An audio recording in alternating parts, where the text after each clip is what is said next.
are the crime catchers. We research, investigate, and solve. In this world, you just can't trust anyone. Throughout this documentary, we are going to show you how to solve crimes using physics. One day, Sarah was just obeying the traffic laws and stopped at a stop sign. Then all of a sudden, an SUV crushed the end of her car. No need to worry, the crime catchers are here to save the day. Thanks to the friction team, they solved the force of friction and the net force of the road, which allowed us to solve for mu. And with mu, we were able to use force to solve for the acceleration, which is negative 8.43 meters per second. And with that, we could use kinematics to solve for the initial velocity. And then using the momentum equation, we were able to solve for the velocity of the 300 kg car right before it hit the other car. And then it was 23.933 meters per second, which means he was speeding over 14.633 meters per second.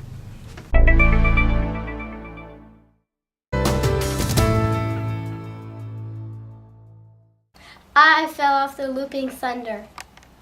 I went through hours of surgery repairing my leg. I only want justice. I am Andrew's father, and I'm going to sue Oaks Park and turn it into a wildlife refuge. We want Oaks Park to pay. We're the crime catchers and we're here to solve the crime. So to solve this roller coaster mishap problem, we have to use the gravitational potential energy formula to solve for the final velocity that the roller coaster was going to prove it was going over the speed limit or not. So I plugged in my values, canceling out the mass. There is no velocity at the beginning because the roller coaster is at rest. Gravity is 9.8 meters per second, and we times that by 140 meters, which is the height of the roller coaster when it begins. And we equal that to 1/2 of the final velocity squared plus the gravity times 95 meters, which is the height of when the boy fell off the roller coaster. We multiply here, and then down here, we square root it down here. We get our final velocity, which equals 30 meters per second, which proves that the roller coaster was speeding 5 meters per second over the speed limit. Thank you, crime catchers. You brought us justice.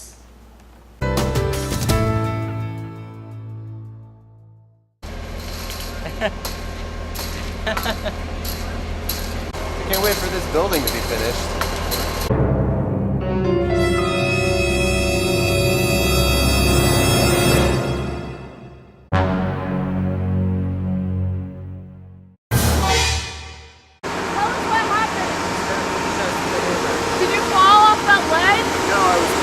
Kenzie was smart enough to count the seconds between each echo, and with that we could use the speed of sound to solve for how far the scream was from us, which is 310 meters away. And with that, we could have gone there. We could go there faster to save his life. And for the police report, we have to know what was his velocity right before he hit the ground. And we use simple kinematics for that. Mitchell said he remembered it was like a second before it went all black. So using that, we use 0.97 as time, and the acceleration is 9.8, which makes his final velocity right before he hits the ground 9.5 meters per second. Now using this, we could solve for the height of the building, which we use also kinematics for that, and we got the height of the building being 13.82 meters. Thank you, crime catchers. You saved me and brought me justice.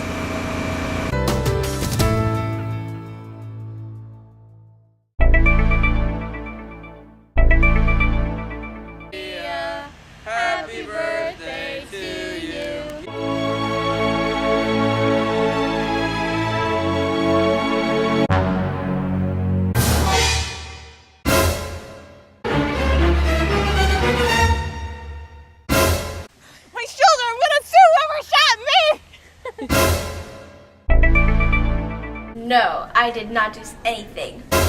I've got no comment. Hold on. We first used momentum to solve for the final velocity in which the bullet and Maria's body collided together, which was 1.102 meters per second. For the initial velocity, it was 442 meters per second. And when we solved for the VF, right before it hits Maria's body, it was 439 meters per second.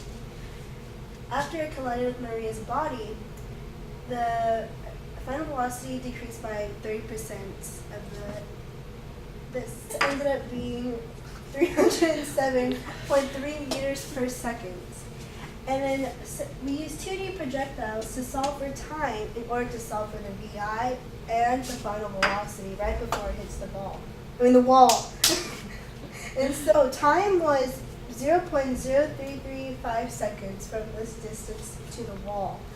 And once we plugged that in, we solved for VI, then acceleration, and then the VF, which was 306.2 meters per second.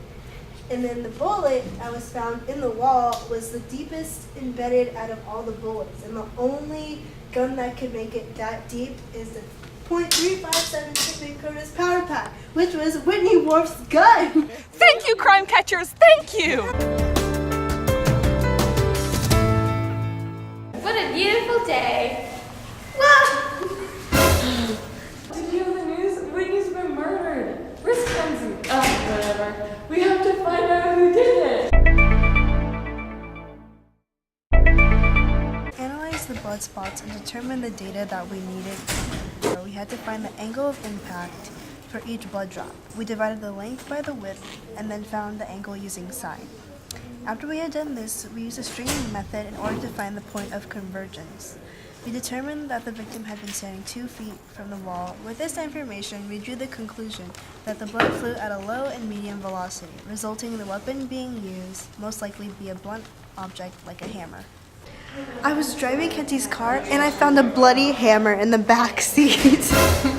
It was me. I murdered Whitney. Oh